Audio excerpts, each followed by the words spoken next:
காயம்பட்ட சிங்கத்தோட மூச்சு காத்து அது சொந்த ஊர்ல இருக்கும்போது தான் தெரியும். ஆமா, நாளைக்கு வந்து கேகேஆர் மும்பையில் இருக்கிற வான்கடே ஸ்டேடியத்துல போய் மும்பை இந்தியன்ஸை எதிர்த்து ஆட போறாங்க. மும்பை இந்தியன்ஸ் ஃபர்ஸ்ட் வின்னுக்காக வந்து ஸ்ட்ரகிள் பண்ணிட்டு இருக்காங்க. கேகேஆர் வந்து டாமினேட் பண்ணணும் அப்படின்னு நினைப்பாங்க. இன்னைக்கு அந்த மேட்சை போய் தான் பேச போறோம். நம்ம கூட former state cricketer doctor V Giri sir இருக்காரு. சார் வணக்கம். வணக்கம். என்ன நடக்கும் சார் இன்னைக்கு? கேகேஆர் வந்து மும்பையோட ஹோம் கிரவுண்ட்ல போய் விளையாட போறாங்க. இல்லை, மும்பை வந்து 2 மேட்ச் விளையாடி 2 ஓத. ஆமா, ரைட்டா? அண்ட் அவங்களுக்கு வந்து எதுவுமே கிளிக் ஆகலை. பேட்டிங்கும் கிளிக் ஆகலை, போலிங்கும் சரியாக பண்ணல. 2 மேட்சும் they lost badly. And GT வந்து க்ரஷ் பண்ணிட்டாங்க அவங்கள. Comfortable victory for GT. அதனால் Mumbai is lying low. Okay okay. KKR வந்து ஒரு மேட்ச் வின்னு, ஒரு மேட்ச் தோற்றுருக்காங்க. ஸோ டெஃபினட்டாக வந்து அவங்க வந்து பெட்டர் சைடு. இந்த சைடுன்னு பார்த்தா பெட்டர் சைடு அவங்க. ஓகே. ஏன்னா மும்பையில் வந்து போலிங் கம்மி. போல்ட்டு நல்ல போலர், சாண்ட்னர் நல்ல போலர், மற்றதெல்லாம் வந்து கொஞ்சம் இது. அப்புறம் இந்த கேப்டன்சியில் ஒன்று சொல்லணும். எப்படி அவங்க இந்த விக்னேஷ் அப்படின்னு ஒரு போலரை, யங்ஸ்டரை, விக்னேஷ் புத்து 3 விக்கெட் எடுத்திருக்கான். பிரமாதமாக போட்டிருக்கான்ட்டு எல்லாருமே தட்டி கொடுத்துருக்காங்க. எல்லா பிளேயரும் ரோஹித் சர்மா ஆகட்டும், சூர்யா ஆகட்டும், எல்லாரும் தட்டி கொடுத்துருக்காங்க. அவனை எப்படி அவனை ட்ராப் பண்ணாங்கன்னு தெரியல. அது வந்து நான் கேள்விப்பட்ட வரைக்கும் அவனை ட்ராப் பண்ணிருக்காங்க, நாட் இன்ஜர்ட். ஆமாம், ட்ராப் தான். அதனால் அந்த மாதிரி கேப்டன்சி மிஸ்டேக் அங்கேயும் பண்ணுறாங்க. எம்ஐயில் இருக்கிற பவுலர்ஸாக இருக்கட்டும், பேட்ஸ்மேனாக இருக்கட்டும், எல்லாருமே வந்து மேட்ச் வின்னர்ஸ் தான். ட்ரெண்ட் போல்ட் இருக்காரு, சாண்ட்னர் இருக்காரு. ஆனால் வந்து எதிர்பார்க்குற அளவுக்கு வந்து அவங்க பெர்ஃபார்ம் பண்ணலையோ அப்படின்னு தோணுது. ஏன்னா ட்ரெண்ட் போல்ட்டுமே வந்து ஃபர்ஸ்ட் மேட்ச்சில் விக்கெட் இல்லை, லாஸ்ட் மேட்ச்சில் வந்து 4 ஓவர் போட்டு 34 1 விக்கெட் தான் எடுத்திருக்காரு. தீபக் சாகரும் வந்து ஃபர்ஸ்ட் மேட்ச்சில் 2 ஓவர் தான் போட்டார், லாஸ்ட் மேட்ச் வந்து 4 ஓவர் போட்டு 40 ரன் கொடுத்துட்டாரு. ஸோ இந்த மாதிரி வந்து ஸ்ட்ரகிள் ஆகிட்டு அவங்க வந்து போலிங் பேடுனாக்க பேட்டிங் அதோட மோசம். ஓகே. அதனால் ஒரு மாதிரி ஒரு லாஸ்ட் பிளேஸுக்கு ஃபைட் பண்ணுறாங்க அவங்க. என்ன கேட்டாக்கா அதுதான். அவங்க வந்து ஃபஸ்ட்டு 5ல் கண்டிப்பாக வரமாட்டாங்க மும்பை. லாஸ்ட் 5 தான். அதில் வந்து 9, 10 இல்லாமல் முன்னாடி வந்தாலே பெரிய விஷயம். ஓகே. பேட்டிங்கை பற்றி பேசணும் சார். பேட்டிங் வந்து மும்பை 2 மேட்ச்ல வந்து பேட்டிங்ல ஸ்ட்ரகிள் பண்ணதுக்கு ஓப்பனர்ஸ் வந்து 2 பேருமே வந்து ரன் அடிக்காம சிங்கிள் டிஜிட்ல வெளியே போனதுதான் முக்கியமான காரணம். அதுதான் ரீசன். ஏன்னா வந்து அதாவது பிளேன்னு சொன்ன உடனே 2 விக்கெட் காலி. அவ்வளோதான். அதுக்கப்புறம் எங்கே ரெக்கவர் பண்ணுறது? 1 2 3 சரி டாட்டா போயிட்டு. ஈவன் நம்பர் 3 நம்பர் 4லாம் கூட ரெக்லெஸ் ஷாட் ஆடுறாங்க. நான் சொல்றது வந்து சூர்யா அண்டு வர்மா. ஆமா, 2 பேரும் ரெக்லெஸ்ஸாக ஷாட் அடிக்கிறாங்க. ஓகே. அந்த சாய் சுதர்ஷன் தான் இன்னி டேட்டில் வந்து சச்சின் ரவீந்திரா, சாய் சுதர்ஷன் 2 பேர் தான் டீமுக்காக விளையாடுறாங்க. அதாவது பில்டிங் அப் த இன்னிங்ஸ் வெரி வெரி இம்பார்ட்டன்ட். நான் கூட சொன்னாக்கா டெக்னிக் இருந்தால் தான் அந்த மாதிரி விளையாட முடியும். அந்த technique is important for the side to stay till 20th over. இல்லைனாக்கா இதை இன்னைக்கு நடந்த மாதிரி நடக்கும். ஓகே. நான் என்ன புரிஞ்சுக்கிறேன்னா, பேஸ் வந்து ஸ்ட்ராங்காக இருந்தது அப்படின்னா இனிஷியலாக ஒரு 10-15 பால் வந்து அந்த பால் எப்படி வருதுன்னு ரீட் பண்ணுறதுக்கு வந்து கரெக்டான டைமாக இருக்கும். நீங்கள் பேஸில் ஸ்ட்ராங்காக இல்லை அப்படின்னா கண்ணா பின்னா அடிக்க போவீங்க, எடுத்த உடனே அவுட் ஆகிடுவீங்க அப்படின்ற மாதிரி. Very simple. அதே தான் நீங்கள் சொன்னதான் கரெக்டு. அது வந்து உங்களுக்கு தெரிஞ்சுக்க, ஆனால் அவங்களுக்கு தெரியல. ஓகே. ரொம்ப கேவலமாக இருக்குது. ஓகே. இல்லை, நான் ஏன் இப்படி ஹார்ஷாக சொல்கிறேன்னாக்கா, ரிப்பீட்டடாக everybody is making mistake and standard of IPL is coming down. Okay. இன்னைக்கு சந்தீப் சர்மான்னு ஒருத்தர் போலிங் போட்டார். அவர் போட்டதை பார்த்தா 110 கிலோமீட்டரில் போடுறாரு. நான் சின்ன வயசு ஃபாஸ்டே ஸ்லோயர் 90ல் போடுறாரு. என்ன கேவலமான போலிங். நகர்ந்து ஸ்வீப் அடிச்சான் ருத்ராஜ். அவரை ஸ்வீப் ஷாட் ஸ்பின்னர் அடிக்கிற மாதிரி அடிச்சான். அது மாதிரி ஸ்டாண்டர்ட் இஸ் வெரி லோ. நான் தான் எப்போவுமே இந்த 5 ஃபாரினர்ஸாக விளாடணும்னு சொல்லிட்டு இருக்கேன் நான். ஏன்னா அப்போ தான் ஸ்டாண்டர்ட் இன்க்ரீஸ் ஆகும். ஏன்னா உள்ள பெரிய பெரிய ஃபாரினர்ஸ் உட்காந்துருக்காங்க இடம் கிடைக்காம. ஆக்சுவலாக சந்தீப் சர்மா நான் சின்ன வயசுலேருந்து விளையாடிட்டு இருக்காரு. ஓகே. அதான் நீங்கள் அந்த மேட்ச் ஸ்டார்ட் 1 2 3 அப்படின்னு சொல்கிறாங்க. பால் போட வரதுக்குள்ள ரோஹித் சர்மா டாட்டா போயிட்டு டாட்டா அவுட்டு அப்படின்ற மாதிரி கிளம்புற மாதிரி இருக்கு. ஆமாம். மேலே டாப் அது இன்னொரு ஜோக் நாங்கள் சொல்லுவோம் விளையாடும் போது. ரோஹித் சர்மாவும் ரிக்கில்டனும் பேட்டிங் போகிறாங்க, நம்பர் 4 நம்பர் 5லாம் பேரு கட்டி ரெடியாக இருங்க அப்படின்னு போங்க. அந்த மாதிரி. ஏன்னா இவங்க எனி டைம் வந்துருவாங்க.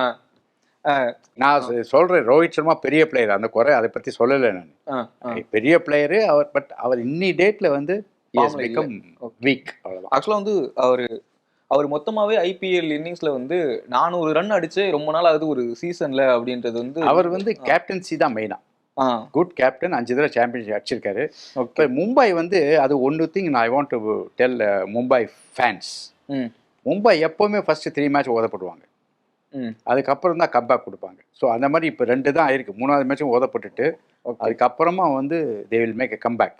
அது வந்து ரிப்பீட்டடாக 4 தடவை பண்ணியிருக்காங்க. அதனால் ஸோ அவங்கள வந்து டோட்டலாக ரூல் அவுட் பண்ண முடியாது. ஓகே. ஆனால் அந்த சைடை பார்த்தா தான் ஒரீடாக இருக்குது. சைடு வந்து ஸோ புவர், ரெக்கவர் பண்ண முடியுமான்ற டவுட் வருது. ஓகே. நாளைக்கு மும்பையோட பவர் பிளே பற்றி பேசும்போது நாளைக்கும் ரோஹித் சர்மா வந்து பவர் பிளேலேயே நடை கட்டிடுவார் அப்படின்னு தோணுது. ஏன் அப்படின்னா அவர் வந்து லெஃப்ட் ஆர்ம் பேசஸ்க்கு எதிராக ரொம்ப ரொம்ப புவரான ஒரு ஆவரேஜ் வச்சிருக்காரு. அது மட்டும் இல்லாமல் சுனில் நரேனுக்கு எதிராகவும் ரொம்ப புவரான ஒரு ஆவரேஜ் வச்சிருக்காரு. 30 டைம் வந்து லெஃப்ட் ஆர்ம் பேசஸ்க்கு எதிராக அவுட் ஆயிருக்காரு. அதில் 20 டைம் வந்து 2020க்கு அப்புறம் நடந்தது. இப்போ சுனில் நாராயண் ஃபர்ஸ்ட் ஓவராக போடுறாரு. பவர் பிளேல வந்தாங்க அப்படின்னா அதான் செகண்ட் ஓவர் தேர்ட் ஓவர் தானே போடுவாரு. அதுக்கு முன்னாடி இவர் உள்ள போடுவார், கவலைப்படாது. இல்லை அதான் சொல்கிறேன். ஏன்னா ஸ்பென்சர் ஜான்சன் இருக்காரு, இவங்களும் இல்லை அவருக்கு வந்து ஃபுட் ஒர்க்கே இல்லை இப்போ இன்னி டேட்டில். அதனால யார் போட்டாலும் அவுட் ஆகிறதுக்கு ரெடியாக இருக்காரு அவர். ஓகே. Sad situation. அவர் வந்து அவரே வாலண்டியராக ஆஸ்திரேலியாவில் நான் விளையாடல, எனக்கு பேட்டிங் வரல, நான் விளையாடல, நான் ட்ராப் பண்ணிக்கிறேன்னு சொல்லியிருக்காரு. அந்த அளவுக்கு எந்த கேப்டனும் பண்ணதில்லை இது வரைக்கும். ஓகே. ரெக்கார்டு இது. ஏன்னா மும்பையோட மிடில் ஆர்டரும் வந்து ரொம்ப ரொம்ப ரொம்ப டீசெண்டாலாம் இல்லை. ஏன்னா மொத்த பிரஷர் அதெல்லாம் ஏற்கனவே பேசியாச்சு சார். மும்பை பேட்டிங் வந்து மைனஸில் போயிட்டு இருக்கு. மொத்த ப்ரெஷருமே வந்து திலக் வர்மா, சூரியகுமார் யாதவ் 2 பேர் மேலே தான் இருக்கு அப்படின்ற மாதிரி அந்த ப்ரெஷரில் தான் அவங்க அவுட் ஆயிடுறாங்களோ அப்படின்னு தோணுது. அதுதான் சூரியகுமார், திலக் வர்மா 2 பேர் தான். இவங்க 2 பேர் அடிச்சா உண்டு, அடிக்கலைனாக்க மறுபடியும் டிஃபீட் தான். சும்மாவே மும்பையோட பேட்டிங் வந்து கொலன்னு இருக்கு.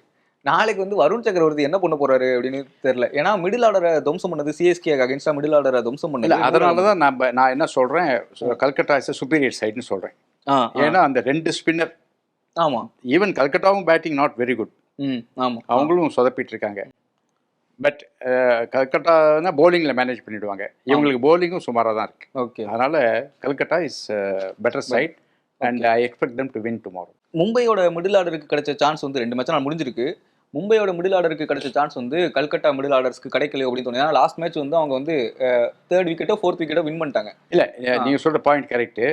அது என்னன்னாக்க ரிங்கு சிங்கும் சரி, ரசலும் சரி, பேட்டிங் வந்து டெஸ்ட் பண்ணல. ஒரு மேட்ச் தான் விளையாடுறாங்க. ஆமா ஆமா. அதனால வந்து ஒரு மேட்ச் வச்சு நம்ம சொல்லக்கூடாது. ரிங்கு சிங் வந்து is a proven good player. அதனால டெஃபினட்டா அவர் அடிப்பார். இல்லைன்னா அவரை ட்ராப் பண்ணியிருப்பாங்க. அதனால ஹெவி வெயிட் பேட்ஸ்மேன் கிடையாது அவர். பட் ரசல் மாதிரி ஒரு ஹெவி வெயிட் கிடையாது. ரசல் வந்து ஆன் இஸ் டே அவரை வச்சுக்கிறது வந்து நல்லது. ஏன்னா அவர் என்னைக்கு அவருக்கு ஃபார்ம் வராரோ அன்னைக்கு செத்தாங்க ஆப்போனன்ட்ஸ். அந்த மாதிரி எவ்வளோ டார்கெட் இருந்தாலும் அடிச்சுடுவாங்க. அது மட்டும் இல்லாமல் ரகுவன்ஷி வேற அங்கே இருக்காரு மிடில் ஆர்டர்ல. நல்ல பிளேயர், நல்ல பிளேயர் ரகுவன்ஷி. நான் வந்து இன்னும் இப்போ கொஞ்சம் ஐபிஎல் கொஞ்சம் தூரம் போனப்புறம் ஒவ்வொரு டீம் ஒரு 5 மேட்ச் விளையாடுறோம். I want to mention who are all the youngsters impact players. இம்பேக்ட்னாக்க நாட் 12th. நல்ல பிரமாதமாக ஆடி ரகுவன்ஷி, அஸ்டோஷ் அந்த மாதிரி பிரமாதமாக பிளேயர்ஸ்லாம் மென்ஷன் பண்ணி I want to have a talk. Okay sir. கேகேஆரோட opening batting middle order up ஆர்டரில் பற்றி சொல்லு. கேகேஆரோட அகைன் டிகாக் வந்து நம்ம சொன்னதை கேட்டு ஒழுங்காக விளையாடி ஓகே ஸோ பிரமாதமாக ஆடிட்டார். அதனால் வந்து டெஃபினட்டாக de Kock and Sunil Narayan open பண்ணுவாங்க. ஓகே. சுனில் நாராயண் போன மேட்ச் விளையாடல. ஆமாம் ஆமாம். பட் இந்த மேட்ச் விளையாடுவார்னு நினைக்கிறேன். கன்ஃபார்ம் சார், பேசிட்டாங்க கன்ஃபார்மாக நாளைக்கு வந்து விளையாடுவார். அப்போ அவர் தான் ஓப்பனிங். ஆமாம் சரி. Then again number 3 Rahane. he is a capable man. Okay. First மேட்சே கேப்டன்சியில் மிஸ்டேக் பண்ணார். பட் அது வந்து அவரே சாரி சொல்லிட்டார். ஏன்னா என்ன டீமை பற்றி ரொம்ப தெரியல, இதான் ஃபர்ஸ்ட் இயர் விளையாடுறேன் நான். அதுவும் கரெக்ட் தான். ஓகே. இந்த ஃபர்ஸ்ட் இயர் ஒருத்தனை கொண்டு கேப்டன் போட்டால் இதாகும் ப்ராப்ளம். அதுக்கு தான் ஃபாரினரே போடுறதில்லை. ஏன்னா ஃபாரினர் போட்டாக்க அவங்க வந்து பிளேயரோட வீக்னஸ் ஸ்ட்ரென்த் எல்லாம் அவ்வளோ ஈஸியாக கண்டுபிடிக்க மாட்டாங்க. ஏன்னா லாங்குவேஜ் ப்ராப்ளம் அதெல்லாம் இருக்குது. பட் எக்ஸ்பீரியன்ஸ்டு கேப்டன்ஸ்லாம் அந்த மாதிரி இருந்தாக்க நல்லா பண்ணுவாங்க. கமின்ஸ் மாதிரி. Sorry Cummins, Warner, Kane Williamson நல்ல நல்ல பிளேயர்ஸ் கேப்டன் பண்ணிருக்காங்க. Right. Then Angkrish is a deadly player, very good player. அவர் தான் backbone. Then Venkatesh Iyer, அவர் வந்து I want him to do well because அவரை பிக் பண்ணது வந்து 25 கோடியோ ஏதோ 23 கோடி. அந்த இது மானத்தை காப்பாற்றிக்கணும் அவர். இல்லைனாக்க ரொம்ப கேவலமாக பேச ஆரம்பிச்சுருவாங்க எல்லாரும். ஓகே. அது ஒன்று. அப்புறம் ரசல் ரிங்கு, ம் தென் பவல்னு ஒருத்தர் இருக்காரு. ஆமா ரோமன் பவுல். ஆமாம், ரோமன் பவல். அவரும் ஈக்குவலி குட் ம் ம் நம்ம ரசல் மாதிரி. ஸோ இந்த 2 பேரில் ஒருத்தன் கிளிக் ஆனால் கூட மேட்ச் வின் பண்ண சான்ஸ் இருக்கு. Okay. So it is worth keeping Powell. ம் இல்லை இவங்க வந்து இந்த லெஃப்ட் ஆர்ம் ஜான்சன் யாராவது விளையாடுறாங்களான்னு தெரியல. Spencer Johnson. ஆமாம், ஸ்பென்சர் ஜான்சன். அப்படி விளையாடும்போது பவல் இருக்க முடியாது. ஆம் ஏன்னா 4 ஃபாரினரில் வந்து already Sunil Narayan and Russell ம் நம்ம 3 பேர் இருக்காங்க. ரைட். தென் ஹர்ஷித் ராணா, வைபவ், வருண் சக்கரவர்த்தி.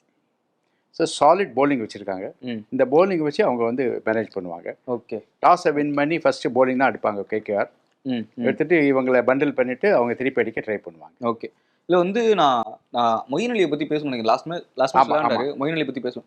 ஏன்னா டாப் 1லேருந்து ஃபர்ஸ்ட் பேட்ஸ்மேன்லேருந்து 7வது பேட்ஸ்மேன் வரை யாருக்கு இன்ஜுரி ஆனாலும் டக்குன்னு வந்து பேட்டிங்லேயும் பவுலிங்லேயும் டக்குன்னு ரிப்ளேஸ் பண்ணுற ஒரு பிளேயராக மொயின் அலி இருக்காரு. இது வந்து கேகேஆருக்கு மிகப்பெரிய ஒரு பலம் அப்படின்ற மாதிரி தோணுது. ஏன்னா அவரால் 4 ஓவர் பவுலிங் பண்ண முடியும், ஓப்பனிங்கும் இறங்க முடியும், மிடில் ஆர்டர் எல்லா வெர்சடைல் பிளேயர் நீங்கள் சொல்கிறது கரெக்டு. ஆனால் 4-5 வருஷம் சிஎஸ்கேக்கு விளையாடினார், ஒன்றுமே பண்ணலை. இம்பார்ட்டன்ட் மேட்ச் தான் ஜெயிச்சு கொடுத்தாரு சார். எங்கே ஒன்றுமே பண்ண. அவராது அது எல்லாரும் கேவலமாக பேசி அவரை கைட்டு விட்டாங்க. சரி, ஏன்னா தோனி ரொம்ப ஃபேவரட் பிளேயர் அவர். ம் அவர் தோனி வந்து அவரையே வச்சுருந்து சாண்ட்னரை ட்ராப் பண்ணியிருந்தார் தோனி. ம் அந்த மாதிரி சமயத்தில் வந்து சாண்ட்னர் வாஸ் வெரி குட். ம் அப்போ வந்து he preferred Moeen Ali. Okay. But அது ஒன்றும் பர்ஃபார்ம் பண்ணது சரியா. Okay. But is a useful player as on today. Okay. But Sunil Narine வந்து அவர் தான் உட்காரணும். எம்ஐ வந்து 2 மேட்சஸில் வந்து 9 பவுல் ரிலீஸ் பண்ணியிருக்காங்க. ஆனால் விக்னேஷ் புத்தூரை வந்து லாஸ்ட் மேட்ச்சில் ட்ராப் பண்ணாங்க. அது வந்து ஏன் பண்ணாங்க அப்படின்லாம் பேசிட்டு இருந்தாங்க. நாளைக்கு எம்ஐயோட பவுலிங் அட்டாக் வந்து எப்படி இருக்கும்? இல்லை, இது கிராக் பாட்டாக இருக்காங்க டீம் மேனேஜ்மெண்ட்டு. ம் எப்படி அவனை ட்ராப் பண்ணாங்கன்னு தெரியல எனக்கு. ம் எந்த பேசிஸு? ஹர்திக் பாண்டியா உள்ளே வந்தான், ம் அவனை யார் ட்ராப் பண்ணுறது? ஓகே. ரோஹித் சர்மா இருக்கான், இவன் இருக்கான், எல்லாரும் இருக்கான். அவங்க சத்யநாராயண ராஜுன்னு ஒருத்தர் இருக்காரு. சத்யநாராயண வந்து கடைசியில் போட்டுருக்காரு அவர். அதனால அவங்களுக்கு வேற ஆள் இல்லை. போல்ட்டும் சத்யநாராயண 2 பேர் தான் இருக்காங்க. ஓகே. வேற ஃபாஸ்ட் பவுலர் இல்லை அவங்களுக்கு. ஓகே. ஆனால் அவ்வளவும் தீபக் சஹாருக்கு நீ கொடுத்து வச்சவங்க ஒரே ஓவரில் மேட்ச் முடிச்சு கொடுத்துருவாரு. அதனால அவரை வந்து நம்பவே முடியாது. ஸோ நான் என்ன சொல்கிறேன், சத்யநாராயண தான் அவங்களுக்கு வந்து பேக் போன். பிகாஸ் வெரைட்டி வச்சிருக்காரு, ஸ்லோயர் ஒன். அதான் நான் யோசித்தேன், ஏன் இந்த பவுலர் ஏதோ அர்ஜுன் டெண்டுல்கர் விளாடணும்னு ஃபைட் பண்ணாங்க சில பேர். ஸோ அவரை விட்டுட்டு சத்யநாராயண எடுத்திருக்காங்க. தட் மீன்ஸ் சரக்கு இருக்குது ஏதோ சம்திங். அண்ட் அவர் வந்து செகண்ட் மேட்ச் நல்லா போட்டார். ஃபர்ஸ்ட் மேட்ச் சரியாக போடல, செகண்ட் மேட்ச் நல்லா போட்டார். ரைட். போல்ட், சத்யநாராயணா, இன்னொரு பவுலர் ஒன்று ஹர்திக்கும் லாஸ்ட் ஓவர் போடுறதுக்கு லாய்க்கில்லை. அவரும் நிறைய கொடுப்பார். லாஸ்ட் மேட்ச் நல்லா போட்டார். லாஸ்ட் மேட்ச் போட்டார், பட் லோ ஸ்கோரிங் அது, அதனால பெரிய விஷயம் கிடையாது. அவர் அடிக்க ஆரம்பித்தா அவரால் போட முடியாது.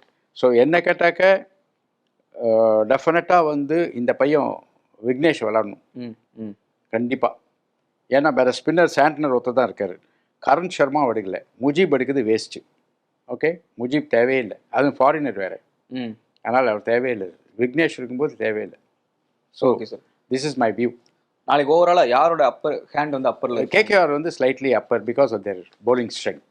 ஓகே ஓகே சார், தொடர்ந்து பேசலாம். நன்றி. Thank you very much.